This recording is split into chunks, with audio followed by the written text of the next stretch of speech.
ഇടുക്കി ജില്ലയിലെ കല്ലാറിന് സമീപം 60-ാം മൈലിൽ പ്രവർത്തിക്കുന്ന കേരള ഫാം എന്ന സവാരി കേന്ദ്രത്തിലാണ് രണ്ടാം പാപ്പാനെ ആന ചവിട്ടിക്കൊന്നത്. കാസർഗോഡ് നീലേശ്വരം സ്വദേശി ബാലകൃഷ്ണനാണ് കൊല്ലപ്പെട്ടത്. വിനോദസഞ്ചാരിയെ ആനപ്പുറത്തേക്ക് കയറ്റുന്നതിനിടെ ലക്ഷ്മി എന്ന ആന പ്രകോപിതയാകുകയായിരുന്നു. ആന സവാരി കേന്ദ്രങ്ങൾക്ക് പ്രവർത്തിക്കണമെങ്കിൽ അനിമൽ വെൽഫെയർ ബോർഡിന്റെ അനുമതി വേണം. എന്നാൽ കേരള ഫാമിന് അതുണ്ടായിരുന്നില്ല. ഇതിനെ തുടർന്ന് ഇതിന്റെ നടത്തിപ്പുകാരനായ കോഴിക്കോട് സ്വദേശി ബിജീഷിനെതിരെ വനംവകുപ്പ് കേസെടുത്തിട്ടുണ്ട്. സ്റ്റോപ്പ് മെമ്മോ ലംഘിച്ചുകൂടിയാണ് ഈ ആനസവാരി കേന്ദ്രം ഇവിടെ പ്രവർത്തിച്ചിരുന്നത്. കാഞ്ഞിരപ്പള്ളി സ്വദേശി പി.കെ. രവീന്ദ്രന്റെ നിയന്ത്രണത്തിലാണ് ഈ ആനയുള്ളത്. ഈ ആന പൊതുവെ അക്രമകാരിയാണ് എന്നുകൂടിയാണ് അറിയപ്പെടുന്നത്. ലക്ഷ്മിക്ക് ഒട്ടകം എന്ന ഒരു വട്ടപ്പേര് കൂടിയുണ്ട്. ആക്രമിക്കുന്നവരെ കടിക്കുന്ന സ്വഭാവം ഈ ആനയ്ക്കുണ്ട്. അതുകൊണ്ടാണ് ഈ വട്ടപ്പേര് ലഭിച്ചത്. ക്ഷേത്രോത്സവങ്ങൾക്ക് പോലും ഉപയോഗിക്കാൻ കഴിയാത്ത ഒരു ആനയാണ് വിനോദസഞ്ചാരികളുമായി സഫാരി നടത്താൻ എത്തിച്ചത്.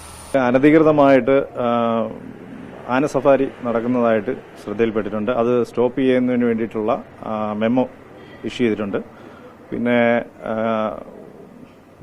നിയമലംഘനം കണ്ടതുകൊണ്ട് അവർക്കെതിരെ കേസ് ബുക്ക് ചെയ്തിട്ടുണ്ട്. ഇടുക്കി ജില്ലയിലെ 9 ആനസവാരി കേന്ദ്രങ്ങളാണ് അനധികൃതമായി പ്രവർത്തിക്കുന്നത്. ഇവയ്ക്കെല്ലാം സ്റ്റോപ്പ് മെമ്മോ നൽകിയിട്ടുണ്ട്. പക്ഷേ ജില്ലാ ഭരണകൂടത്തിന്റെയും വനംവകുപ്പിന്റെയും മൌനാനുവാദത്തോടെ ഇതെല്ലാം ഇവിടെ പ്രവർത്തിക്കുന്നു. 2019 ഹൈക്കോടതി ഉത്തരവനുസരിച്ച് ഇത്തരം കേന്ദ്രങ്ങൾ അടച്ചുപൂട്ടേണ്ട ഉത്തരവാദിത്തം ജില്ലാ കളക്ടർക്കാണ്. കേരള ഫാമിലെ ബാലകൃഷ്ണന്റെ മരണം ഒരു ഒറ്റപ്പെട്ട സംഭവമല്ല. ഇതിനു മുമ്പും ഇത്തരം സംഭവങ്ങൾ ഉണ്ടായിട്ടുണ്ട്. അന്നൊക്കെ പേരിനൊരു നടപടി മാത്രമാണ് എടുത്തത്. അതാണ് ഇത്തരം നിയമലംഘനങ്ങൾ ആവർത്തിക്കാൻ കാരണം. ഇടുക്കിയിൽ നിന്ന് വിനു കാഞ്ഞിരപ്പള്ളിക്കൊപ്പം ജയനസ് രാജു, മാതൃഭൂമി ന്യൂസ്.